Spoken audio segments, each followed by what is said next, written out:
बेहतरीन नंबर्स हमने यहाँ पर आते हुए देखे on a quarter on quarter basis. और अगर हम ओवरऑल ज्वेलरी स्टॉक्स की आज यहाँ बात करें तो सबसे बेस्ट रिएक्शन यहाँ पर शायद सेंको की तरफ से आता हुआ नजर आया है। डबल डिजिट परसेंटेज ग्रोथ वहां पर बनती हुई।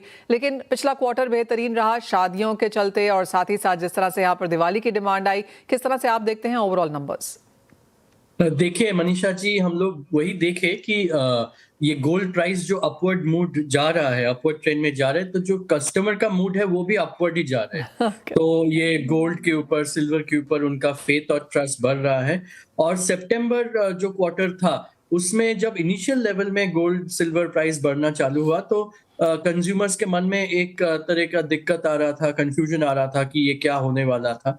मगर जब Diwali, Dhanteras and further on wedding season आ गए तो we have seen that consumers were more convinced और वो रिएक्शन और वो रिस्पॉन्स Q3 रिजल्ट्स में देखने को मिला। एंड वेडिंग सीजन में भी from a consumer point of view, yes, budget जो है उनका लिमिटेशन है कि गोल्ड प्राइस बढ़ा तो उनका बजट 20% 25% बढ़ सकता है, 40-50% बढ़ना डिफिकल्ट है।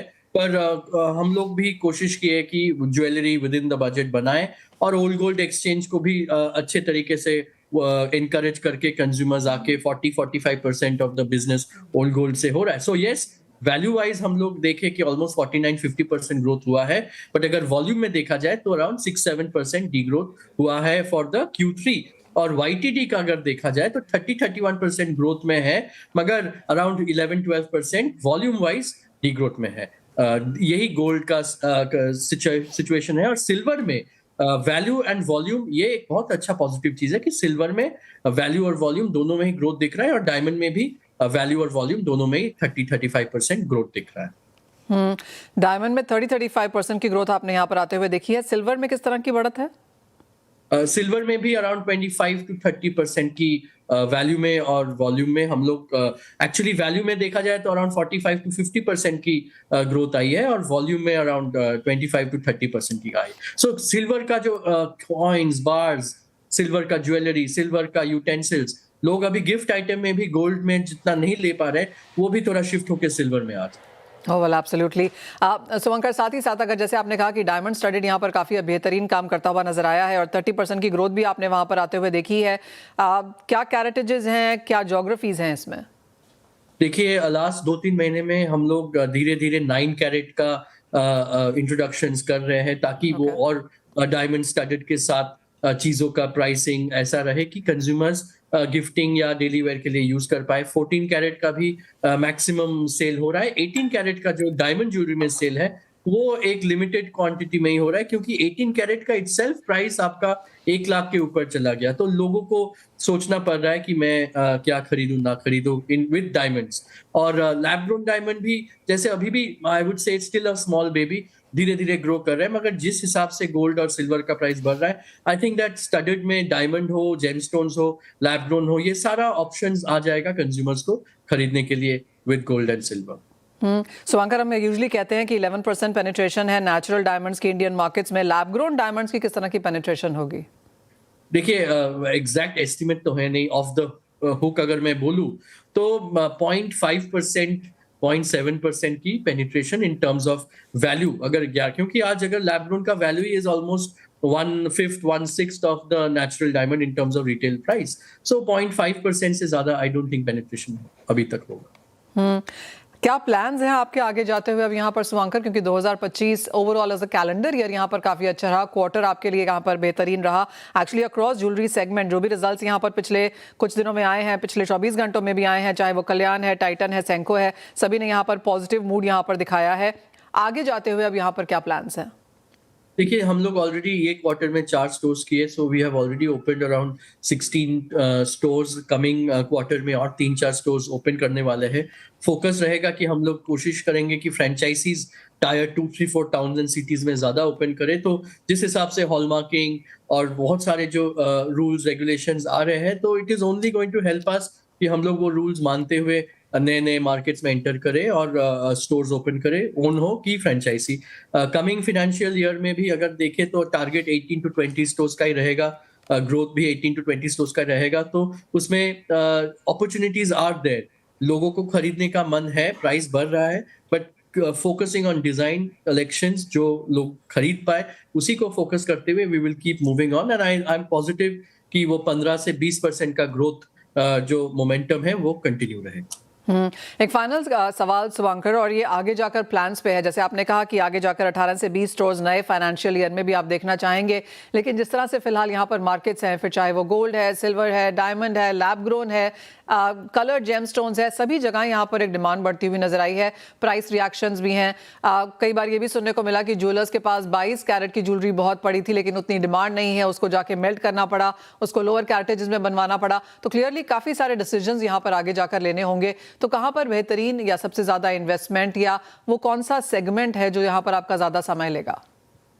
नहीं, आई थिंक 22 कैरेट का जो share of the overall sales है आज के दिन भी अराउंड 80 to 83% है।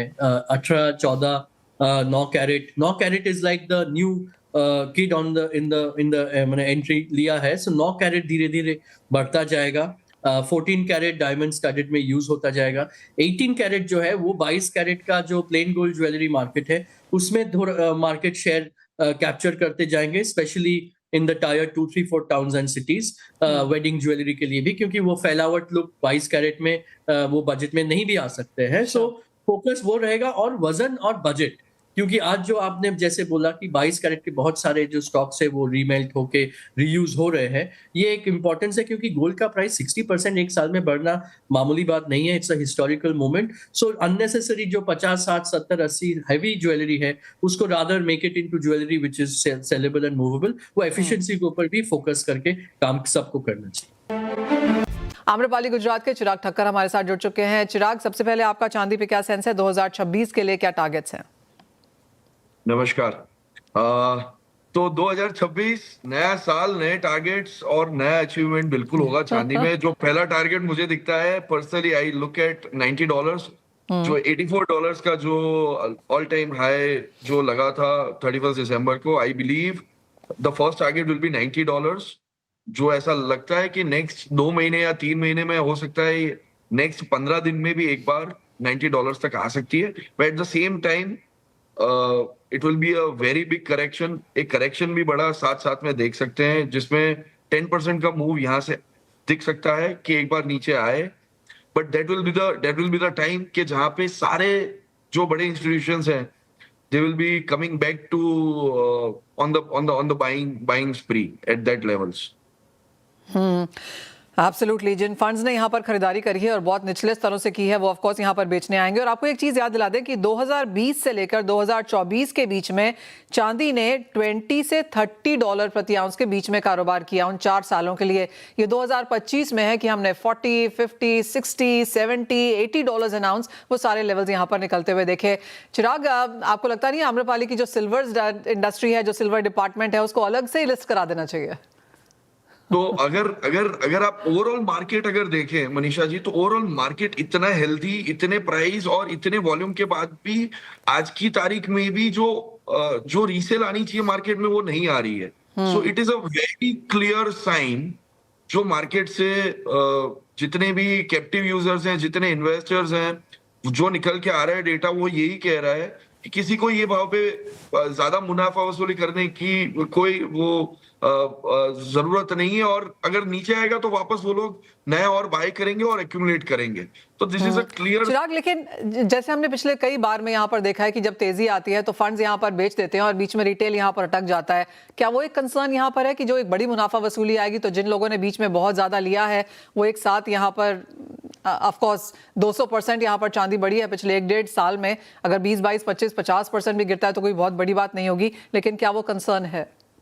बिल्कुल वो कंसर्न है, एक करेक्शन आ सकता है, बट वो सारे फैक्टर्स के लिए बहुत सारे नेगेटिव न्यूज़ेस चाहिए वो मेटल को वो प्राइसेस पे आने के लिए। जैसे हमने आज से 10 साल पहले जो देखा था 50% का मूव, वैसा 50% का मूव इस बार देखना बहुत मुश्किल है, बिकॉज उसके लिए बहुत नेगेटिव न्यूज चाहिए जो फिलहाल मार्केट में नहीं दिख रही है।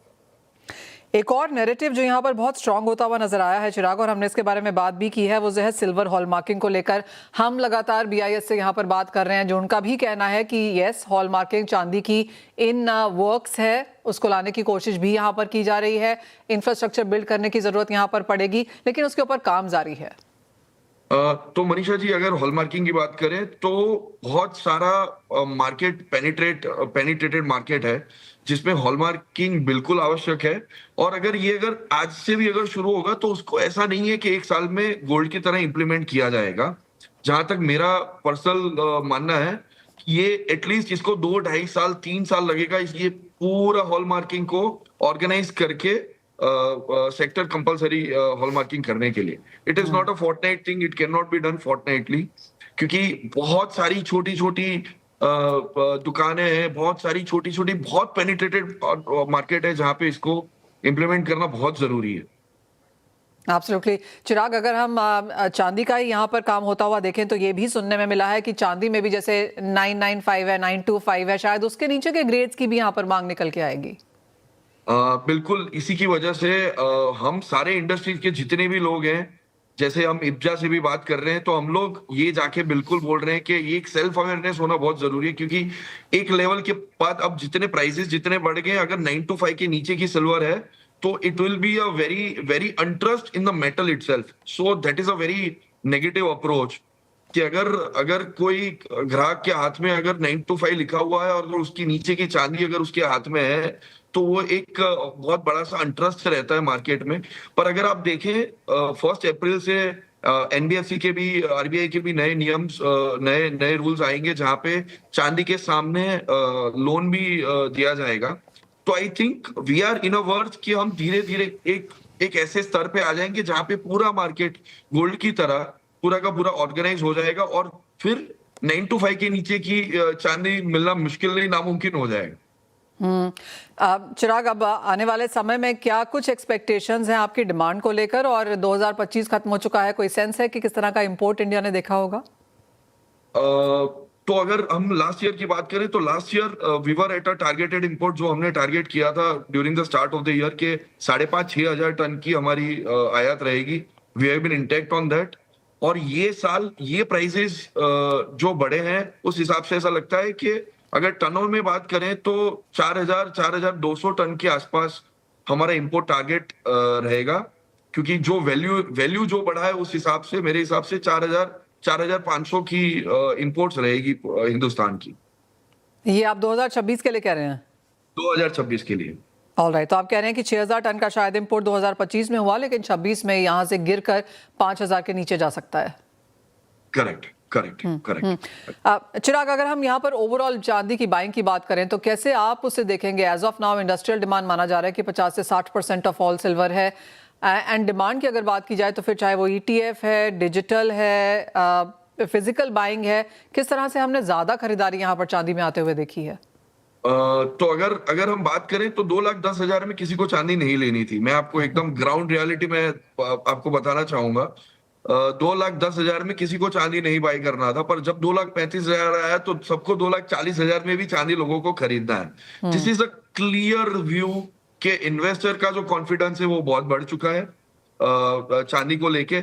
अभी 2.5 लाख का जो टारगेट था वहां पे हम अचीव कर चुके हैं। यहाँ पे थोड़ी सी मुनाफा वसूली आ सकती है, but at the same time अभी लोग 3 लाख की बात कर रहे हैं, तो 3 लाख तक एक बार ये चांदी बिल्कुल जा सकती है। जहां तक डिमांड की बात करें तो कैप्टिव यूज जहां पे है, इंडस्ट्रियल डिमांड है, वो बिल्कुल इंटैक्ट है। उनका जो स्टॉक पाइलिंग का जो उनका प्रोसेस है वो बिल्कुल नेक्स्ट 6 महीने का फिजिकल का लेके रख रहे हैं। तो ओनली रीजन इज कि हो सकता है कि जैसे हमने शॉर्ट स्क्वीज और फिजिकल डिसरप्शन सप्लाई चेन का जो हमने लास्ट क्वार्टर में देखा, वो हो सकता है कि एक क्वार्टर तक वापस आ सकता है। यहां से चांदी के प्रीमियम्स और बढ़ सकते हैं। अगर ग्लोबल आप डिमांड की बात करें तो इन्वेस्टमेंट डिमांड ऑलरेडी बढ़ी है, हिंदुस्तान में भी बढ़ी है। डिजिटल सिल्वर भी year month on month more than 300% grow कर रहा है। ईटीएफ भी ग्रो कर रहा है और वो प्रीमियम से ग्रो कर रहा है। This is a clear indication that a need for a physical metal बिल्कुल इंटैक्ट है और वो दिन ब दिन बढ़ती जा रही है। आज अगर हम ग्लोबल प्रीमियम्स की अगर बात करें मनीषा जी, तो global premiums are ranging between $1 to $2.5। आज का हिंदुस्तान का भी प्रीमियम अगर आप देखने जाओ तो we are at a premium of around $1.5 over the spot price. तो ये एक बहुत ही बड़ा इंटेक्ट चीज है कि लोगों को फिजिकल एक बार कंजर्व करके रख लेना है। जहां तक ऐसा लग रहा है कि नेक्स्ट 2 क्वार्टर तक अगर फिजिकल सप्लाई चेन का डिसरप्शन होता है तो फिजिकल चांदी का प्रीमियम आगे जाके ज्यादा मिल सकता है।